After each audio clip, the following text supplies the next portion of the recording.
গতকাল আমরা দেখলাম সোশ্যাল মিডিয়াতে এক ভদ্রলোক একজন ভদ্রমহিলার সঙ্গে খুব নোংরা ব্যবহার আচরণ করছেন, এবং তারপরে ভদ্রমহিলা অভিযোগ করতেই সঙ্গে সঙ্গে ভদ্রলোক অ্যারেস্ট হলো এবং তাকে যথোপযুক্ত শাস্তির ব্যবস্থা করা হচ্ছে। কিন্তু অনুরূপ ঘটনা যদি বিজেপি শাসিত উত্তরপ্রদেশ হতো, গুজরাটে হতো, মধ্যপ্রদেশ হতো, রাজস্থানে হতো, তাহলে এই রকম ক্ষেত্রে এ মহিলা কোনো রকমভাবে প্রতিবাদ করার সাহসই পেত না।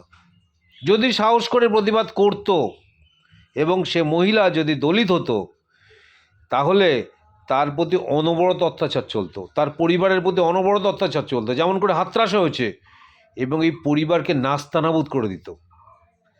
অভিযোগ করা তো দূরস্থ, এই পরিবারকে নাস্তানাবুদ করে দিত এবং মহিলাকে রেপ হতে হতো। তার পরিবার যে এলাকায় থাকে সেই এলাকায় এমন চাপ সৃষ্টি করতো, বসবাস করার উপযুক্ত থাকতো না। এটাই পশ্চিমবঙ্গের সঙ্গে বিজেপি শাসিত রাজ্যের তুলনা।